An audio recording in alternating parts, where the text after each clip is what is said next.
Yo, what's up, guys? Today we're going to be going over the Magic news on top of a ban list for standard. We also have a bunch of Lord of the Rings stuff, so this is kind of a package deal, I guess. I'm super excited about the Lord of the Rings set. I'm a huge Tolkien fan. I have basically all of the books that were written, as well as like some expanded universe stuff. Huge fan. Can't wait to talk about it. I've seen a few of the leaks floating around on Twitter, but I figured we would go over it in the video as well as the ban list, which is what we will be starting with. But yeah, before we get into it, guys, I'd like to ask you guys go down there and hit that red subscribe button. I'm trying to hit 1,000 subs before the end of the year. We're doing numbers. Things are progressing pretty well.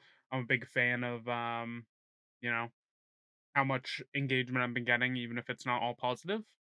Fine. People have their opinions. But yeah, without further ado, guys, let's get right into it. All right, like I said, to start, guys, we're talking about the banned and restricted announcement as of May 29th, 2023. It's all standard related. We have Fable, the Mirror Breaker slash Reflection of Kiki Jiki is now banned in standard. If you didn't hear, standard is going to be much larger. They're going to encompass more sets. I think it's going to be a whole year of sets now, I think is what they said. I could be wrong, but it is a much larger set size for standard. So, you know, as all things go, things need to be banned when a set size is larger because it makes it harder for a card company to kind of balance cards around older cards that are still standard legal. We also have Invoke Despair is now banned, and so is Reckoner Bankbuster. Like I said, just for standard, not commander, pioneer, stuff like that. Effective date tabletop will be May 29th, and MTG Arena will be May 30th. So, as of this going up, it is the 31st. So, they're both effectively banned for the foreseeable future in standard, probably forever. Um, we'll go over like what they said for this. Inner Circuit Philosophy update with changes to standard recently released an article talking about tabletop standard and our renewed focus to improve it at every level. It represents our second step toward delivering on that goal. When talking to players about bans and standard, most of the community feedback we receive, whether coming from players competing at the top tables of the Pro Tour or those enjoying more relaxed Wednesday night standard at their local game store, has focused on how disruptive our current banning cadence can be. Bans are a pain point for standard engagement. They are too unpredictable, too inconsistent, and hurt players' ability to have confidence in building and playing their decks. Moving forward, we are going to change the cadence with which we manage our formats, particularly standard. Our goal is to make most of our format changes once a year for greater consistency. This announcement will happen annually before fall previews begin. This will not only include standard, but also modern, pioneer, legacy, and vintage. Not commander, as you can see, because commander is not dictated by Wizards of the Coast; it is dictated by the Commander Advisory Board. Um, Broadly, our goal of standard and also Oathbreaker, because that is dictated by the Oathbreaker team. Broadly, our goal of standard remaining a fun our goal of standard remaining a fun and healthy play environment hasn't changed. However, we will be placing more scrutiny on cards and play patterns that have been in play longer to ensure standard is a fresh, engaging, and continually exciting format. In addition to the yearly announcement, we will also have a ban and restricted update on the third Monday after every set release specifically dedicated to addressing large environmental imbalances. These will, by and large, happen after the Pro Tour. Our intention is that it should be very rare for us to use this 3-week window to make standard changes. If a new card immediately and dramatically has a negative impact on a format, we believe it's important that our players don't feel stuck with a bad format for upwards of a year. Take notes, Yu-Gi-Oh, please. We will reserve this window for cards on the level of Felidar Guardian. If you don't know what Felidar Guardian is, it is a 4-drop, 1/4. That says when it enters the battlefield, you may exile another target permanent you control, then return to the battlefield under its owner's control. Flicker. Um, as a tool we hope to never use. Ideally, most standard updates should take place only once per year to renew players' confidence in their deck selection and construction. That said, we are banning 3 cards from standard today to help make this transition. We felt it was important to begin the new era of Standard with a clean slate, so to speak, without the specter of recent ban talk hanging over the format. To do so, we decided to make the following changes. The three cards banned. Don't know why it's uh, formatted like this time when it wasn't up there, but we've been watching the rise and dominance of the core three color shell based in black red over the past several set releases and premier level tournaments. We believe that these changes will help reduce the win rate of the dominant strategy in the format and create an exciting shakeup and entry point to the format preceding the summer and release of Wilds of Eldraine. Uh, Fable of the Mirrormaker and slash Reflection of Kiki Jiki has been the backbone of strategies based in Black Red and one of the strongest cards in the format for the entirety of its tenure in Standard. Its ability to generate resources, card flow, and be a must kill threat is unmatched at its level of efficiency. Counterplay available to its low and frequency cost, much more than 3 mana, and is especially difficult to beat on the draw. By removing a Fable of Mirror Breaker slash Kikijiki, we hope to reduce the power of black red decks, but also make deck building choices for these strategies more meaningful as to whether they want a threat, card selection, or the ability to enable reanimation. For these reasons, as well as the high play rate of the card across many decks, it is Reckoner Bankbuster has been the go-to card advantage engine for many decks in Standard since its release. As a colorless card, it has been effortless to slot into a wide variety of colors and strategies. Its general ubiquity and strength has pushed out other card advantage options too much as a colorless card. It has also put stress on creature sizing, as creatures that can crew Reckoner Bankbuster have been more favored than others.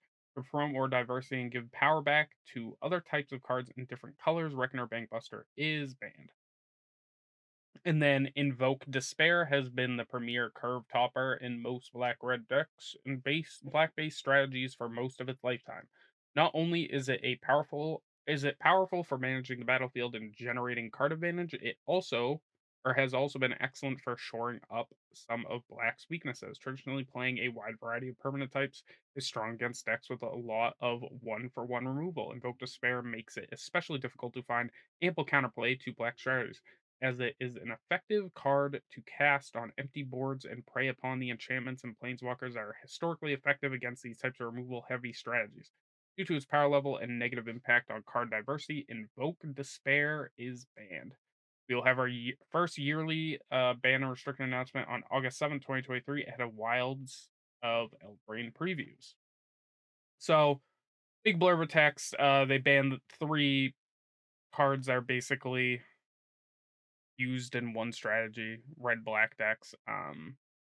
Maybe Bankbuster is used in a lot more than that, but basically red black is a very potent color combo for standard.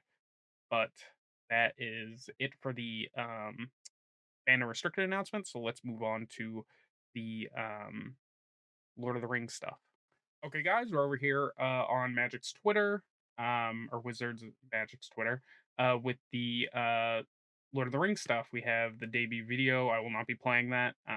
If you wish to watch it, go ahead and go to the Twitter and find it. I'm sure you could also find it on YouTube. Um, we have some debut art for cards. We have Rivendell. We have Ensnaring Bridge slash Cavern of Souls getting reprints, both of which I believe are box toppers. Like this symbol is used for both box toppers and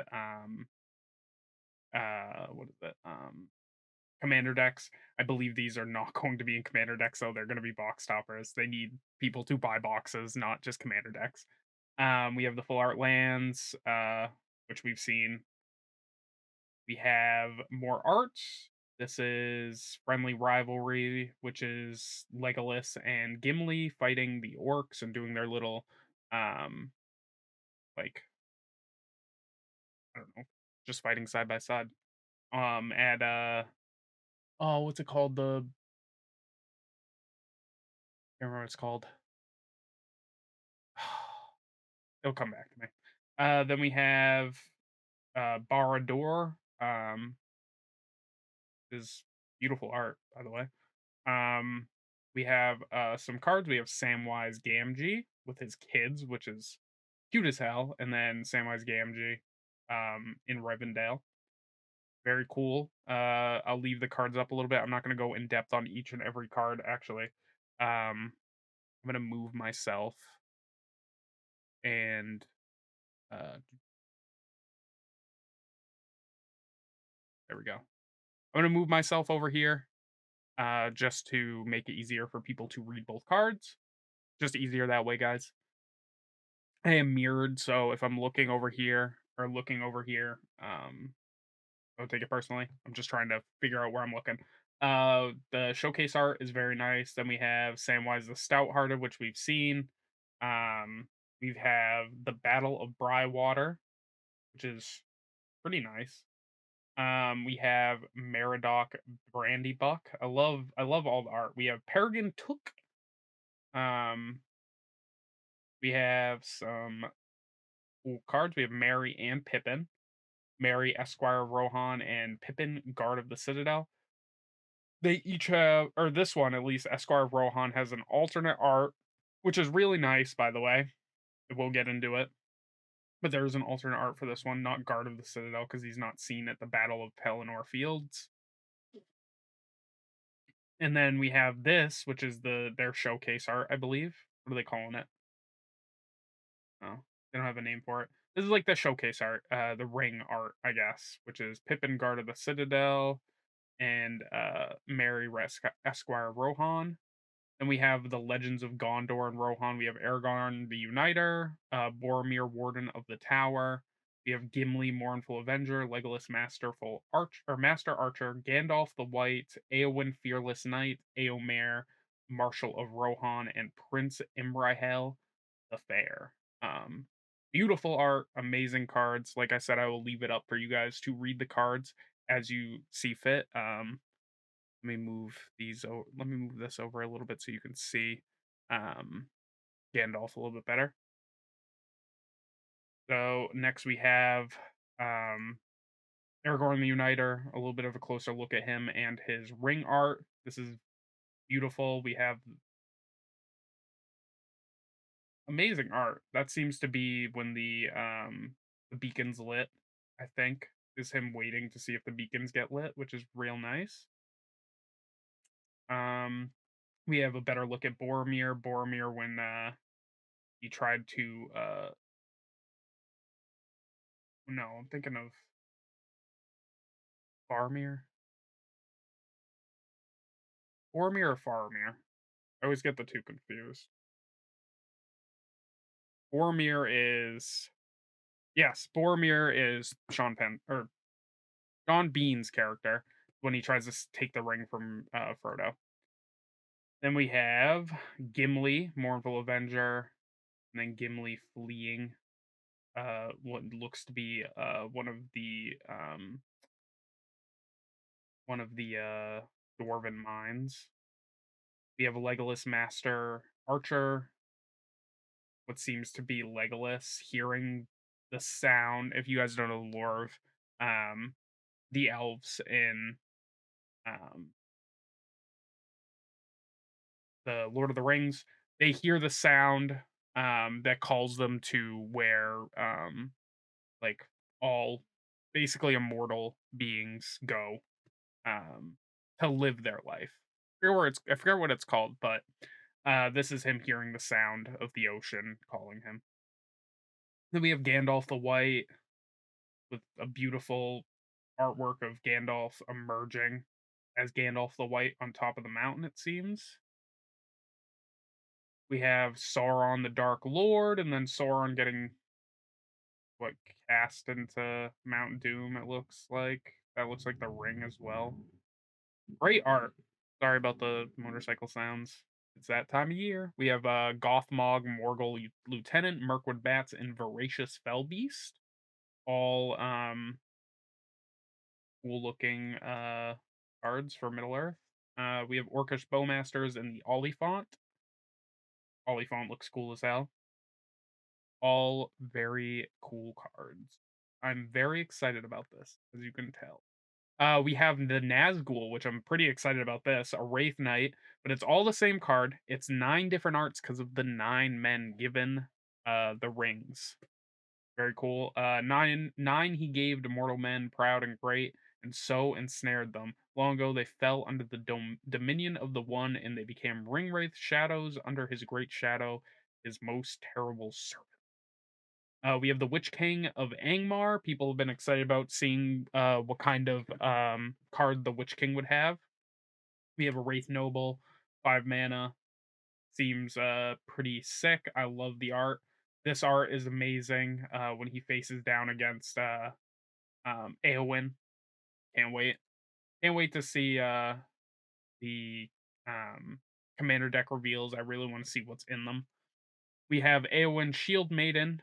This is Eowyn fighting against or getting ready to fight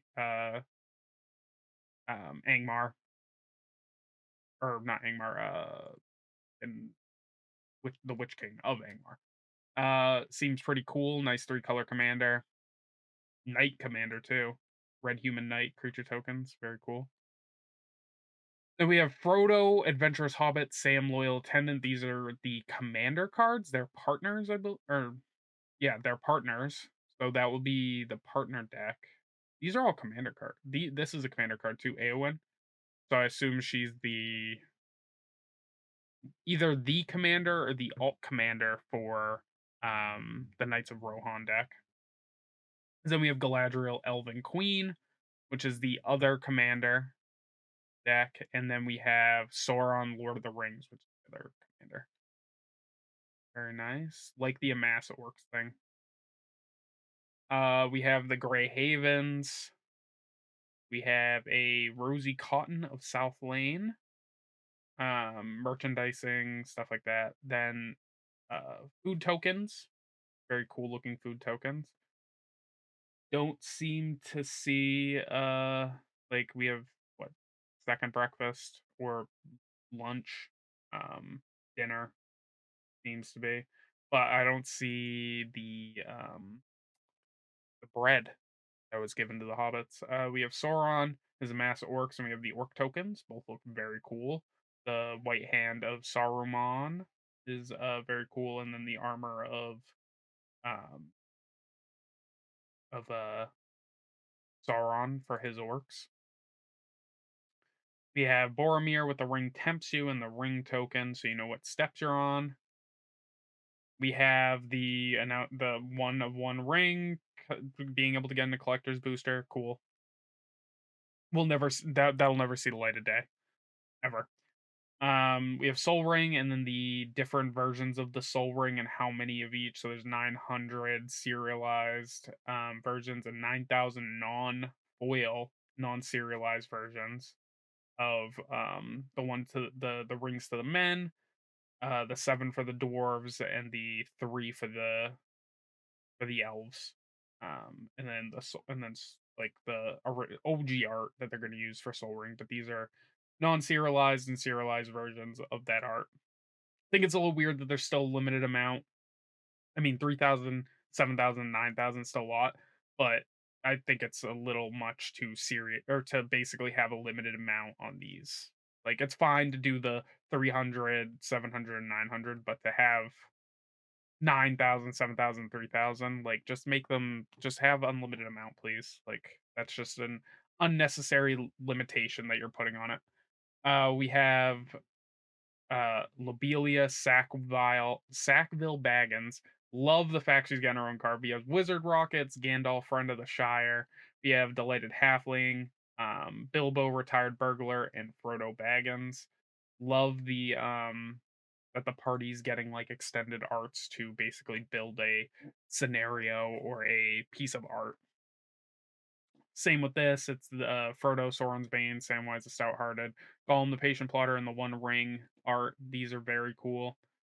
This is what I was talking about with Eowyn, Fearless Knight, um, or Mary Esquire Rohan, not Eowyn. We've got Minas Tirith, the Mirkwood Batch, Voracious Fell Beast, Witch King of Angmar, Shadow of the Enemy, Barad-dûr, the Oliphant, Rising of the Day, Aemir, Marshal of Rohan, Gothmog, Morgul Attendant, the Eowyn, Fearless Knight card, Prince Imrahil the Fair. We have Mary, Esquire Rohan, Gimli, Mournful Avenger, Legolas, Master Archer, Aragorn the Uniter, the Orcish Bowmasters, and then the Knights of Dol Amroth. I'm excited about this card specifically for the Knight Precon. 4 mana for a 3/3 says whenever you draw your second card each turn, put a +1/+1 counter on Knights of Dom Amroth or Dol Amroth. Very cool. I'm very excited to put this in the Knight Precon. Like you draw cards like crazy in that deck. It's amazing. They went live as well with the video. We have the Orcs of the Pelennor field face against the Knights of Dol Amroth. Here's a close up of the card art. Same with the Oliphant and Rising Day. I think there's more. Let me keep scrolling. Nope, that's it. Um, so yeah, I'm very excited about the magic or not magic. Well, yeah, magic, but the Lord of the Rings stuff. Very excited. Cannot wait to dive into it, play with some of the cards. Um, I will probably be picking up at least one of the commander decks. I'm very excited about the Knights of Rohan one. I think it's just called Riders of Rohan. Excited for the prospect of horsemanship coming back. We got it in a single card that gives other knights horsemanship in the Knight Precon, but I really want a lot of the riders to have horsemanship. They're literally knights that just ride horses, and it's their whole shtick. Give it to me, wizards, please. But yeah, that's about it for me, guys. If you like the video, don't forget to like and subscribe. Hit that bell notification button down below to know my videos go live, and I'll catch you guys in the next video. Peace.